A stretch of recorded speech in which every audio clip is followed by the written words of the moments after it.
Hola Gaby, welcome to Hablamos Spanglish. I'm super excited to have you as a guest.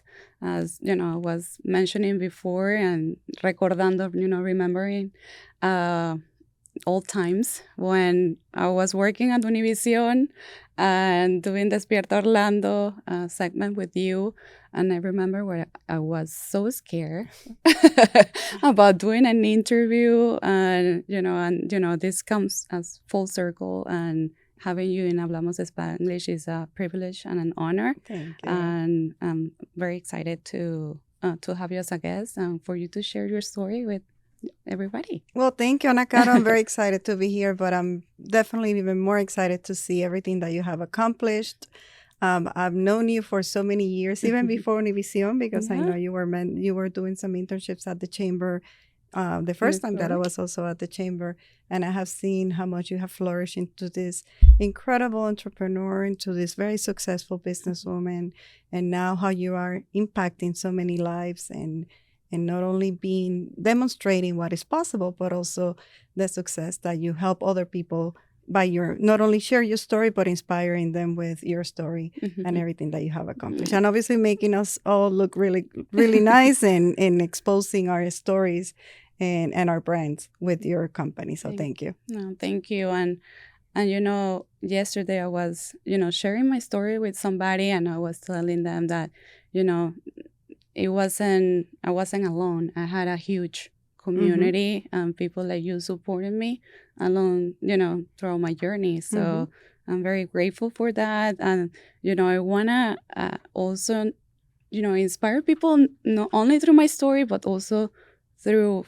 your story, through our guest stories here at Hablamos Spanglish. So I want to start by, sharing, why did Gaby come to the U.S.? Where are you from? Why did you come to the U.S.? A little bit of your journey. Okay, well, yeah. I think I have I find it to be for myself a very, very nice journey. And I'm very grateful that my parents gave me this opportunity. I was born in Mexico City, and my dad is from the Dominican Republic. Okay. So my parents met in the Dominican Republic. My mom is Mexican as well. But then my mom, when I was about to be born, my mom really wanted to make sure that I was going to be born in Mexico. So they moved to Mexico. Okay. So my dad being from the Dominican Republic, then he moved to Mexico with her. Then when I was 3 years old, my dad wanted to move to Puerto Rico. So okay. there were some opportunities over there that they wanted to explore. So then I moved to Puerto Rico at the age of 3. It's a melting pot. Right? It's a melting pot. Well, at that point, actually, it wasn't as much because I don't think, although we had a lot of people from the Dominican Republic, okay. But I learned at a very early age, even though I didn't know the term, but I learned to be a minority. Even though I was in a Hispanic place, because I was, being in Puerto Rico, the majority of the people, and I never felt bad. I never took it as a negative thing, but I learned I was always the one from Mexico when everybody else, of course, was from Puerto Rico. Yeah. But I learned the culture. I fell in love with Puerto Rico. To me, Puerto Rico is like my second country, my second nationality. And I'm very proud of my dad really loved music. So same thing as your dad. I know your dad is very connected to music. So he taught me, he used to play the cuatro puertorriqueño. And then he taught me how to play the guitar. So through the music, I learned about the culture. And I think then my mom she was an anthropologist. So I always had that interest about culture and about people. Okay. Then at the age of 14, my mom wanted it for us to have other opportunities. So we came here to Orlando when Orlando was starting to grow back in the early 90s, when it was starting to expand and a lot of people were starting to move here to Central Florida. And then I was able, at that point, there were very few Hispanic radio stations. There were very few. I think Univision was just starting to be one of the stations. Telemundo was also starting. And I had the opportunity to learn and be captivated by people like Maritza Beltran, for example, when she was a radio host, and Padre Miguel, who now, so many of us know him in the Catholic realm, but he used to be a radio personality. So those people inspire me to kind of do more things in the community. And then from there, I started doing some volunteer work in radio stations, in the very few first radio stations back in the mid-90s. And then I think a combination, again, of my love for culture, my love for people and the opportunity to learn and seeing the community grow so much, I identified, maybe I didn't know it was a purpose, but at that moment I identified that I had a special passion for the Hispanic community. Yeah. And then from there, one thing led to another. I mean, it's very many things to share. But you mentioned earlier about the people who have been in your life and have supported you. And I think that a lot of people through my journey have also mentored me, helped me identify some talents, help me so many of the things that I like to do. And they help me identify how can I align those to my what I consider my purpose today, right? Okay. And that helped me, as I mentioned, one thing led to the other. I ended up working in very cool places like the Florida legislature. I worked for the Office of the Government of Puerto Rico. I started working at the chamber. Then I went to Orlando Utilities Commission, which was an incredible experience. Then I worked for Prospera. And then now and I'm obviously giving a very, very short version of my entire career, but that all of it came together. And I always say when I got this particular job as president of the Hispanic Chamber of Commerce, that everything that I did and all the experiences that I had, personal and professionally, prepared me to be in this specific role. Definitely. Not to be the president of any chamber, to be the president of this particular chamber. So I feel very blessed. I feel more that it's not only of course it's a career and it's a job, but I see it more, as I mentioned earlier, as a purpose. And I see it as a way to connect with great people like you. And as many people help me through my journey, I think it's part of who we are as a community, as humans, as servant leaders to pay it forward and make sure that the same way you were helped and many people help you open many doors for you, that you do the same for those who are next to you, that are following you, or sometimes that are in front of you. So I think that's why one of the reasons why I love so much what I do. Oh my gosh, what a beautiful story, Gaby. And I'm so happy that I get to learn, more from you, because like we have shared, I don't know, we have known each other for so many years. We have. But this is kind of like this time an opportunity to learn a little more about your background. And I wanted to know that part, when you came from Puerto Rico to Orlando, did you experience any cultural shock at the beginning? Because at that time, there wasn't as many Hispanics like you were mentioning. So, what was that culture shock that you experienced, and how what did you do to help cope? Yes, absolutely. I experienced many changes, as I think everybody who comes here, especially from another country. First of all, I think it was the language. Well, there were many things. The language was one thing, although I've done many English classes in Puerto Rico, and of course Puerto Rico being a U.S. territory. Although English is not the official language, but it kind of, in many ways, it is. So, of course, through school, I always had English classes. But I noticed that when I came here, I knew a lot about the grammar, but I didn't really know how to speak it. It took me time to really understand it. So I felt that I started from zero. Then that was, of course, a challenge. And I had... At that moment, as you mentioned, there weren't that many Hispanics in my school. I came to Seminole County, so there were probably maybe less than 30 Hispanics in the school. Oh, who knows? I don't remember. But I remember it was a very small group. And there were some programs that will help students to adapt to the language, the ESOL program, but English for second language speakers. Yeah. But I also think, to be honest with you, it really helped me to the fact that I was challenged to learn a new language in a very short time, in a very short period.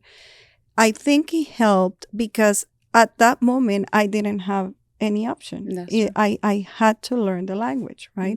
And I know sometimes here, especially now that our community has grown so much, and we want to see the people who are coming and our brothers and sisters who are coming and joining this community to have more access. But I always valued the opportunity that I was challenged to completely get out of my comfort zone and learn something good, in this case, another language that eventually helped me to open many other doors professionally. In terms of the culture, I will say it's just the school. I mean, I came, as I mentioned, I was in Puerto Rico. I came from, I used to go to a school that my class was probably 25 people.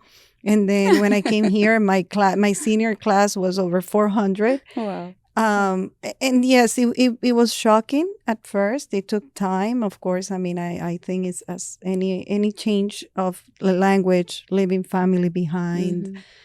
But for me, and especially my mom was always the one who gave me the guidance and directed me on what are the things that I need to do to be better. How can I make adversity and turn it into an opportunity? How can I make it so it makes me stronger instead of being challenged and making less of myself? So I think all those opportunities were the ones who, I don't know, just confronting myself. I was able to confront myself and my fears and be able to, and as I was little by little, as I was conquering every battle that I was facing, either the language was the first one, then feeling comfortable among people that were not Hispanics and I learning how to communicate and interact with them. And it took me a long time. I mean, I was super shy at first. And I remember for me, it was torture when I in Puerto Rico, I used to be very involved in the classes. I used to be the student, I will sit in the front and I will answer all the questions. But then when I came here, I was the opposite. I was sitting in the back. I wanted to go completely unnoticed. To me, the torture was when the teacher would look at me and ask me a question because I knew that I knew the answer, but I couldn't express it, right? And I felt that limitation. But again, I mean, I think it helped me. It was tough. It was very difficult. I mean, there were moments that I will go home crying and I will feel that I was never going to be able to conquer that. But I did, and with the help of my mom, with the help of the teachers, with the help of many friends and many people, and just setting myself to understand that that was just a temporary situation. And I think that helped me really become stronger when other things in life, come your way, which we all have situations and challenges. So, but I think that really helped me understand as many of the situations that we confront are as difficult as they might be. Many of them are temporary. Many of them. True. And if when we see them that way, and when we know it's just an opportunity to cross that bridge, and there will be other rewards on the other side, I think is worth, right, the effort and sometimes the pain. Yeah, definitely.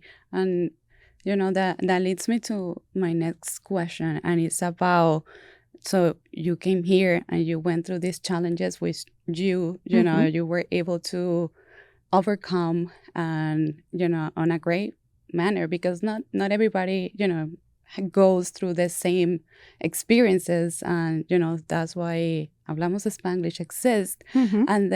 But then you come to this amazing country that receives you with open arms and so many opportunities, but also different culture, language, and so many different things. So did you adopted any traditions, American traditions also into your home? Like, how was that experience of acculturation? Well, remember, I had already gone through that because I had to adapt to the new culture when I went from Mexico, although I was very little, but I had to go from my parents having the Dominican culture and the Mexican culture and them adapting to that, and then going to Puerto Rico and now learning. Two strong cultures. Yes, very strong. And and then going to Puerto Rico and learning, the new culture. So I think I already, although I was very little when that happened, I kind of had it, and I never saw it, I think, as something different, because I think I had gone through that at a very early age. So I never really noticed until I was older that I had to go through that, right? Okay. But yes, I mean, I culture from what we will call the American culture or the U.S. culture. I think that I always kept many of our traditions. I guess because, as I mentioned earlier, my mom being an anthropologist, my dad being so connected with the music, I always kept that pride of our Hispanic culture. So I always tried to during the holidays or during special dates for our traditions. For example, in my house right now, we celebrate Puerto Rican traditions, but we also celebrate Mexican traditions. And now my boyfriend is Colombian, so we celebrate Colombian traditions now.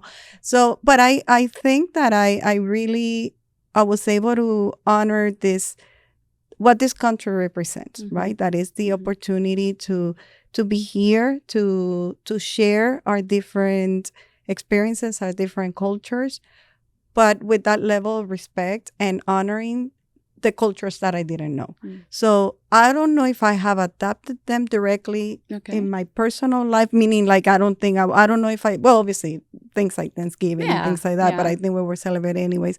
I don't know if I have adapted specific things that now you ask me that and I will have to really think about it. But I really think that I have exposed myself to many other things and many other cultures outside of what has been my comfort zone. And one of the things that I love to do the most is to travel.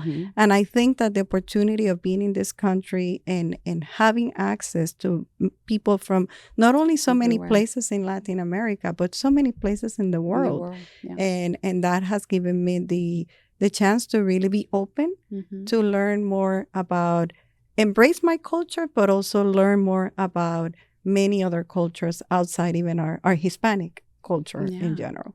No, and that's so important. And there is we were just talking on the other interview about diversity and inclusion here in this country, and how I think is maybe the best time to be alive here, because you're seeing how the difference, right, on how people are being more intentional about how to include the diverse community into the U.S. culture, right? So how are you, from when you came here to now, how have you seen, that difference? Huge. But I mean, of course, we have more people here now that are from many, many different countries. But of course, we're going to focus more on Latin American countries. Of course, now there's a need for more Spanish-speaking professionals. Now the companies are as you mentioned, they're being very intentional. The companies and government and many other groups are being more intentional in adapting and learning and including more elements of our different cultures because of that, because we want to promote that diversity, equity, and inclusion. But I'm going to bring it back to something personal, and is that I think, I mean, I've been in this country for over 30 years, and I never lost my accent.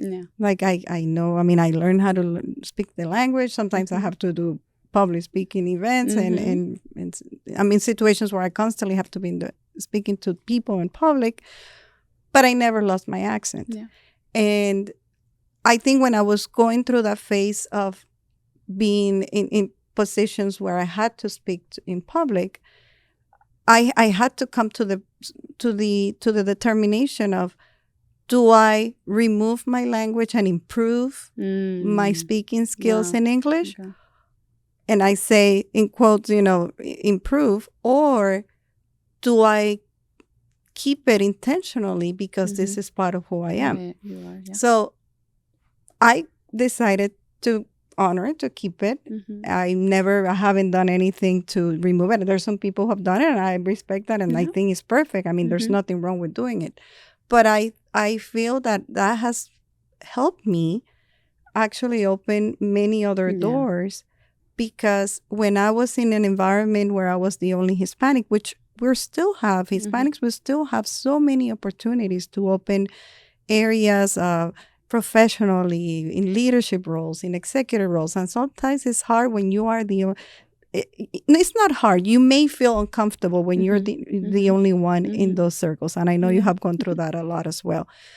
But when I have seen myself to be one of the few or the only Hispanic there, and then when people talk to me, even though, of course, I mean, I can communicate with them, but I know my first language continues to be Spanish, I have used that as a strength.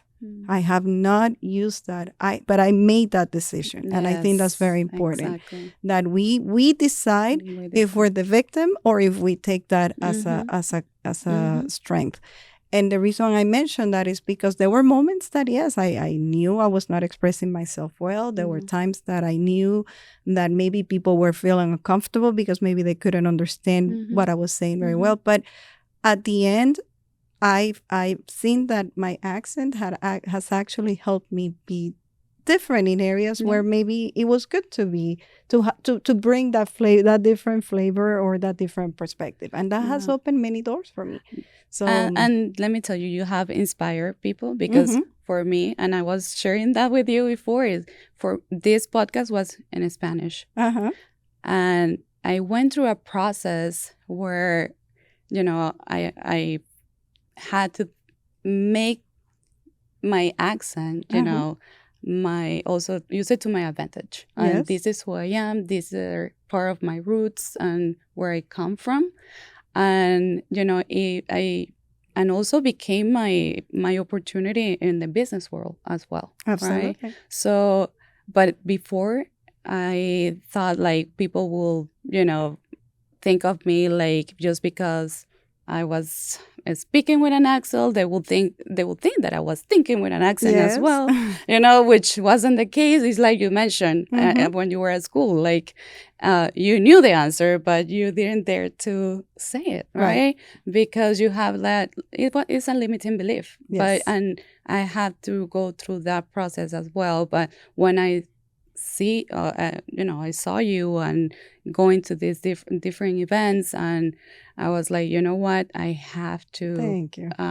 Embrace it as well. And you were part of, you know, those people that thank you. that inspired me, and of, you know, embracing who I was.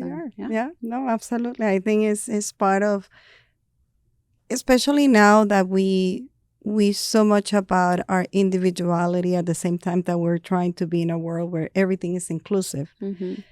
How do you really make that connection between the individual, but at the same time being in a place where everything, you know, we want to be as inclusive as possible? And again, I think for me, it has just allowed me to connect with people that maybe at first I felt that I didn't share something in common with, because we were from different countries, because we came from different backgrounds, because of whatever. However, when somebody, for example, they will hear my accent, not typically the first questions that I will get is where you're from. Right? And I love telling people where I'm from, because then when people ask me and I tell them, you know, I was born in Mexico, my dad was from the Dominican Republic, I was raised in Puerto Rico, chances are that they either have been to one of those places or they want to go to one of those places. So that opens the door for me to share with them something about all the, you know, the 3 different countries, or about my culture, or about an anecdote, or so it's different things that I just use it, and I see how people like to be able to go beyond the title, and then it's a personal connection just because they hear that accent, right? So that's why I think it's been very good for me. I don't know, for some reason I always thought that oh no, people are gonna think, you know, that I'm dumb, or you know, something like that. And I'm like, and when I started like also getting involved into the American community, because I was always on my comfort zone with the Hispanic community, then I discovered something different. It's the opposite. They love the accent, right? They love also getting to know you, and they even, you know, they say you guys are brave, because you know, these are things that not everybody goes through, and we go through a different journey than everybody else. So it can be inspiring, you know, to them as well. Oh, I've seen that, and not only that, I mean, I've been able, through the chamber and some personal activities, I've been able to take some people to Latin America that have never been there, that have never been exposed to a Latin American country experience. And through the work at the chamber, right now we're planning a mission trip to Colombia and Panama, and just when I love to see when people who have not been exposed to that, or have not experienced that before firsthand, and they go and they see how rich our cultures are, and our countries and our traditions. And yes, we may have a lot of we all know that we have many different challenges Yeah. politically, economically, whatever. But when they really see the essence of who we are, I love to see their No. faces, and I love when they love more, not just our food. We know people love our Yeah, food, but yeah. when they fall in love with more than just the food, when they fall in love with our essence. Exactly, exactly. And I'm looking forward to going to Colombia to that trip, and also being able to experience that you're mentioning, because I think that's beautiful to see also the opposite, right? And Gaby, that takes me to this question, which you are a leader in our community, and you said that you discover that was your purpose, and you discover very early on in your life.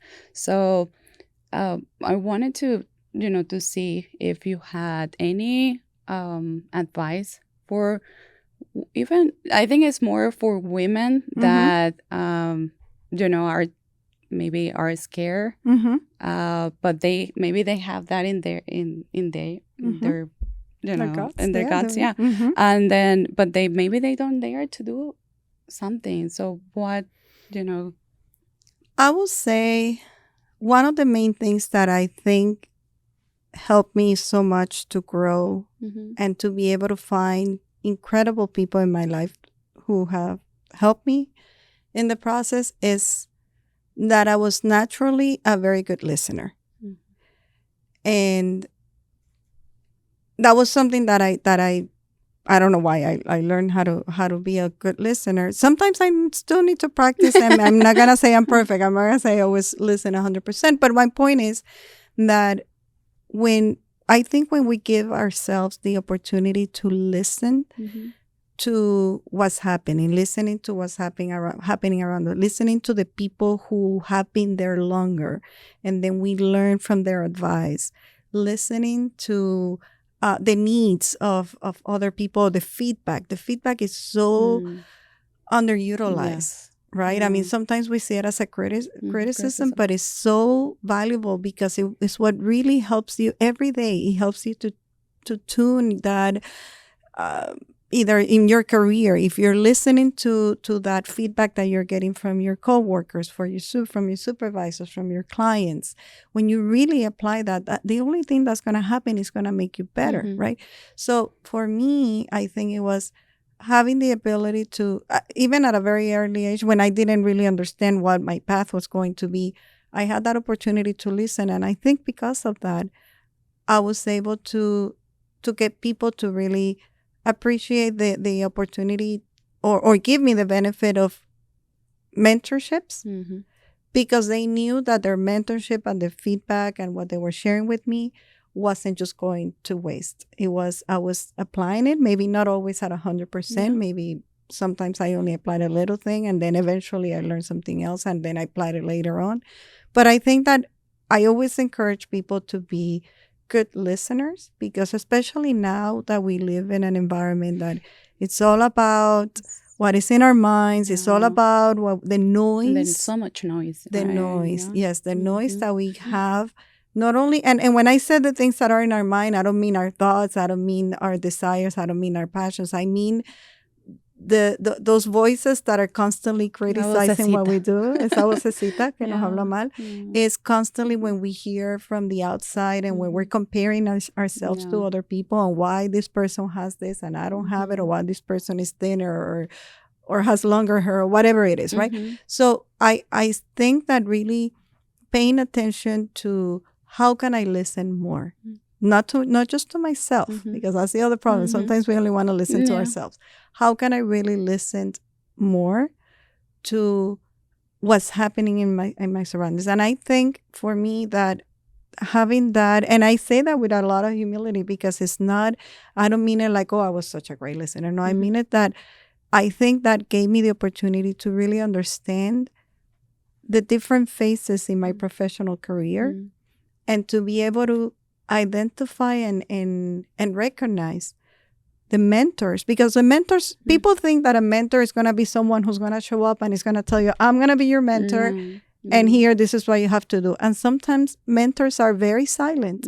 Sometimes you don't even realize that you had that a person was your mentor until years gone by.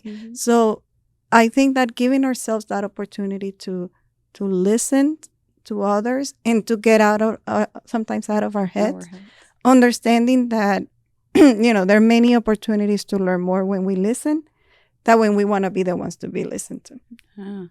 And Gaby, what, looking at the Hispanic community here in the U.S. and how it's growing, what is kind of your wish for the Hispanics to achieve here in the U.S.? Well, at the local level, I will tell you that we have so many opportunities. You're a great example of that, and we need to multiply more anacaros. And what do I mean by that? Right now, we have 2 areas in which, as Hispanics, we still have a lot of opportunities. Number one, when it comes to expanding our businesses, we're really good at opening business. Yeah. The challenge that we have is when we want to expand our business. It's when we want to really get outside and hire more people, have employees, and have properties, not only home ownership, but also owning properties with our business and giving prosperity to others through our business. So I think that's an opportunity that we still have a lot of work to do because Hispanics are very entrepreneurial in spirit. It's just adapting to the culture of doing business here that we need to fine tune a little bit more. But we need to do it together. It's something that we will accomplish together precisely by having people like you who are setting the example of when you get out of your comfort zone, when you do things the right way, when you don't try to cut corners, you're really gonna be able to get way farther than when you're not doing those things. And when it comes to professional development, very similar thing. I think we still, right now, we have many opportunities to see more incredibly talented people in executive positions.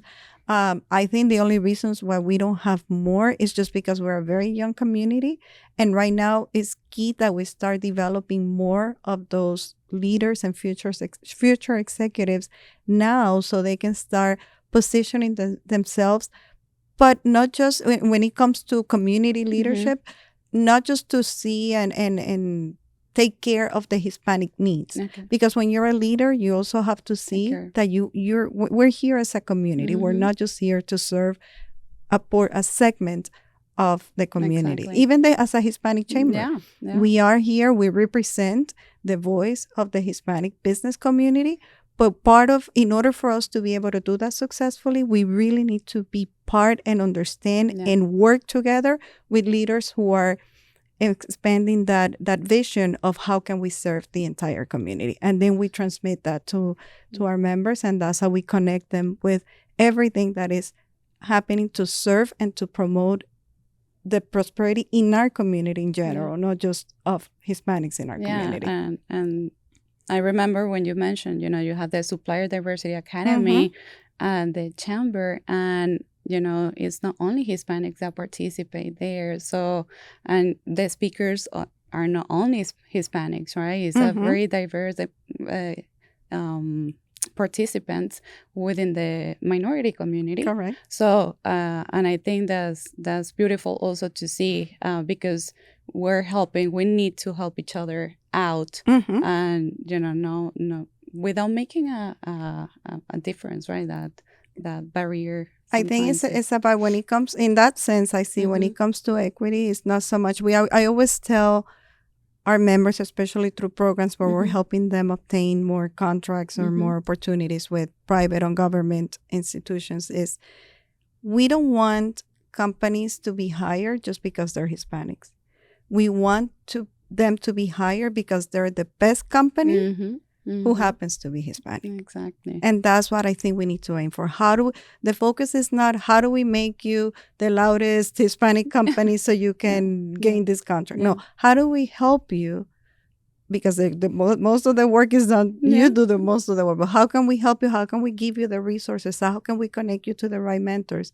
So you as a business owner, so your company can be the best Exactly. at what you do, whatever it is that you do, but you're the best at what you do, but you're very proud to be Hispanic. No. So that's kind of what I think we still have to, Yeah, a lot of work to do to have that mentality. Definitely. I think I remember,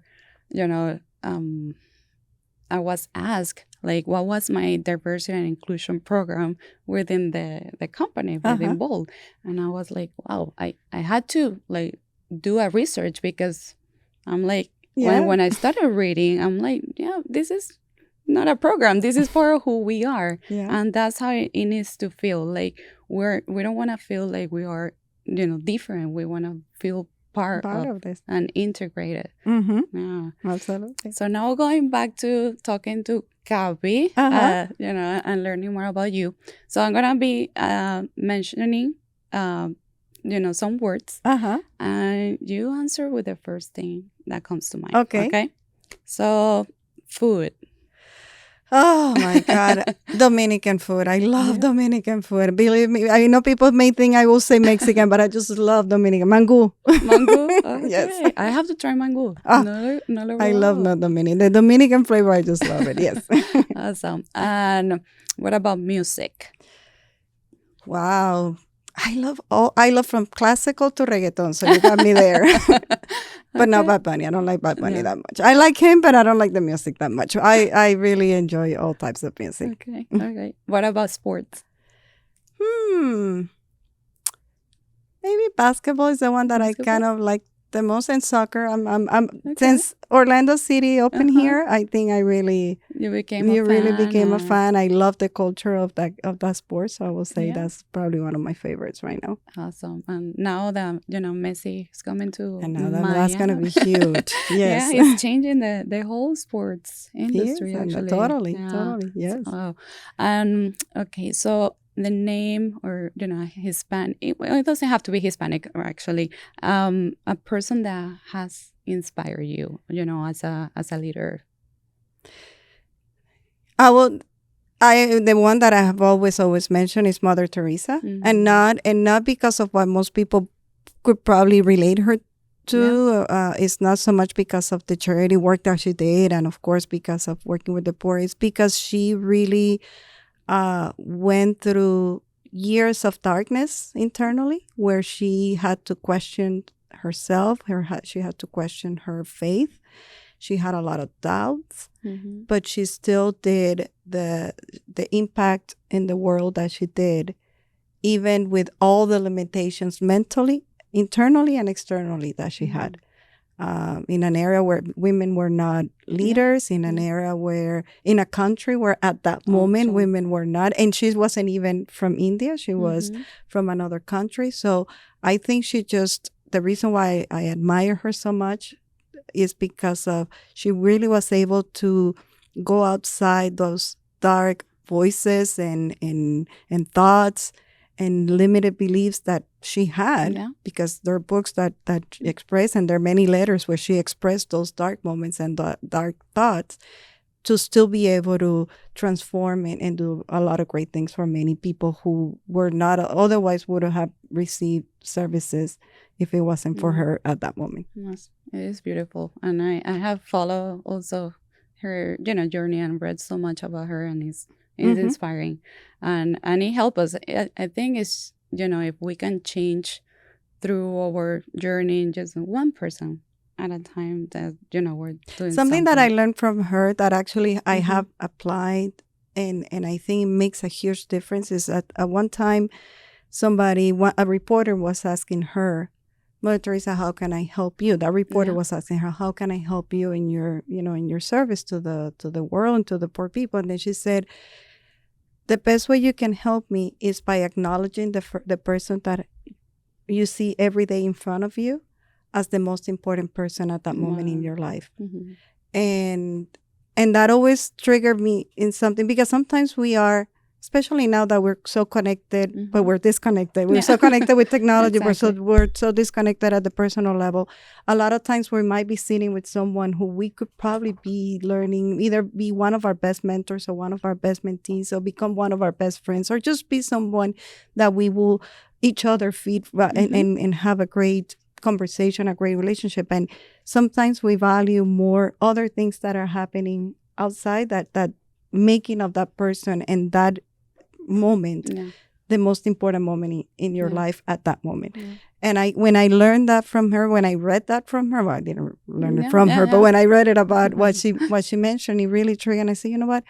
As much as I can, I'm gonna try to apply. So when I go to a meeting, Like being when I'm present. meeting, I Yeah. really it's not simple. It's not No. easy a lot of times, but I always try to make an effort to be as connected as possible in a very genuine way with the person, because at that moment I always put in my mind, how can I make this moment the most important moment that is happening to me right now. So but that's something that I learned again through her, reading about her, and as you mentioned, watching some things that I I think you and I have had different conversations, and I truly see that when we speak, when we get together, how you are so present, and also sharing your story in a very vulnerable way, which not many people do that. I think one of the things that we need to learn more is about being more vulnerable, right? Yeah. Because we all go through good and not so good situation, and that's what makes us humans and stronger. Stronger. Yeah. Yeah, and that's how we're gonna also inspire and impact others' lives. So I like that part. I see that you. truly embracing it and doing you. that. And the last word is, I know you love to travel, so a place your favorite place to travel here in the U.S. In the U.S. Oh wow. Oh my God, in the U.S. Wow, you got me there. In the U.S. I think Washington, D.C. Okay. Because not only is it a very beautiful place, but it's just what it represents. And as much as we have many things, there are different political views. Right now we're going through many different difficult situations at the political level because we're not communicating probably as we used to in the past, but just what it represents, with all the faults and with all the good and the bad.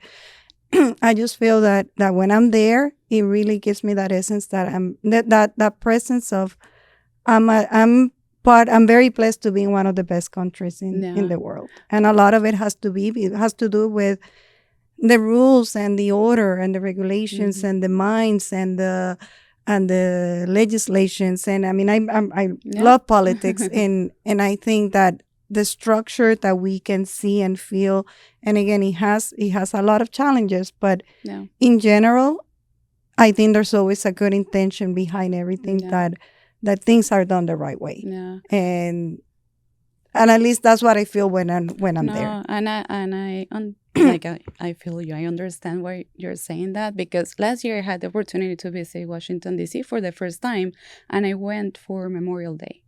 So on Memorial Day, we went to the cemetery. And for me, that day, I understood what Memorial Day was. Because, and I've been here for 20 years, but before it was, I know it's an American it's holiday, but I didn't felt it before. And when I really stepped on that cemetery and I saw all the American flags and and also learning and family members visiting, it was like I was eye-opening completely. Yes, it was like now I understand and I see it. I think it's because in our country is just like the military and things like that is not as we don't see it as people in here in the US see it, right? So it was really eye-opening. Well, I have to say that because of my work with the chamber, I've been very fortunate that I was invited many years ago to serve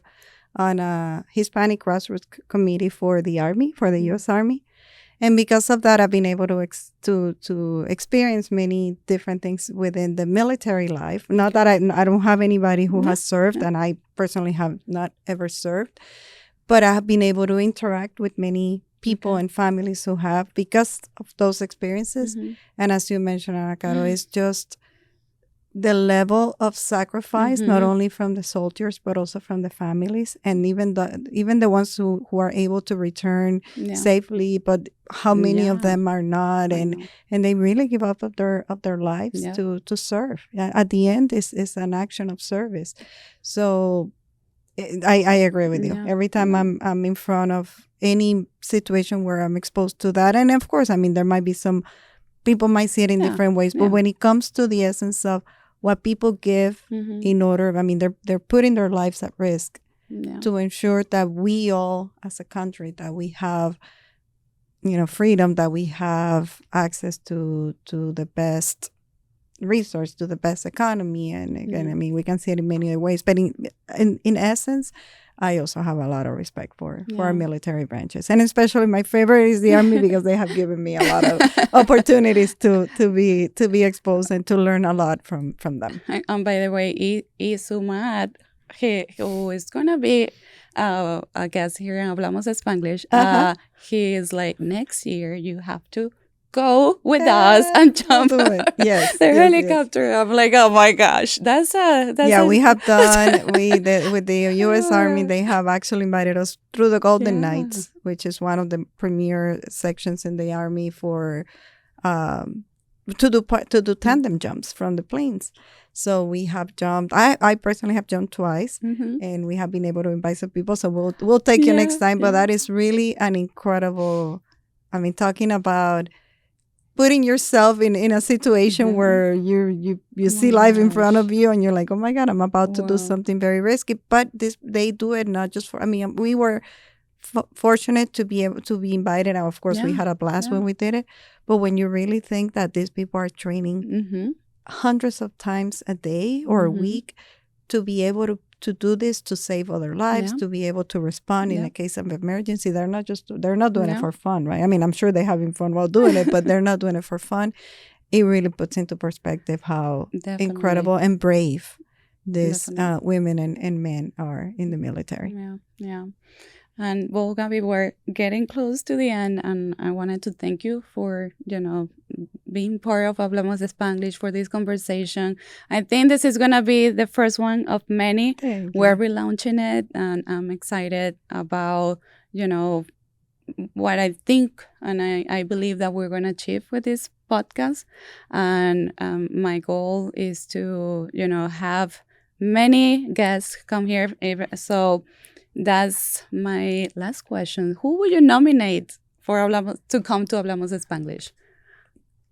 I will say Linda Lamman Gonzalez. Okay. Linda Lamman Gonzalez has been a great mentor among many others, but I think actually I was just talking about her recently and how not only how incredibly smart, she has been a great leader in her community. She just retired recently from the Orlando Magic, serving with a fantastic career, serving in the areas of government relations and philanthropy and helping it. But one of the reasons why I mentioned her is because she was one of the founders for the chamber. She was one of the founders of Prospera. She has been a mentor to many of the top leaders, Hispanics and non-Hispanics here in our community.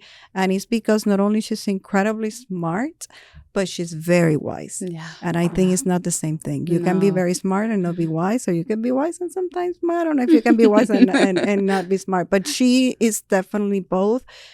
She's even though she was born here, she's a Mexican at heart because she studied in Mexico, and she loves more than many Hispanics that I know. She loves our culture even more than many that are Hispanics themselves. So I will highly, highly recommend. I think you will have such a rich conversation with someone like her. I met her. Well, I work at Prospera while we were doing the rebranding. She was part of the marketing committee that was helping us at that time, and it was beautiful to get to know her, just like you said, she has so much knowledge. Yes. And yeah, I would love to have a conversation. She's fantastic. I mean, I can think of many other people. I can give you an incredible list. I know. But right now you mentioned that, and she's the first person who came to mind right away. Thank you, Gaby. Thank you. Really congratulations for this. This is fantastic, and thank you for doing this. Thank you. I appreciate you. Thank you.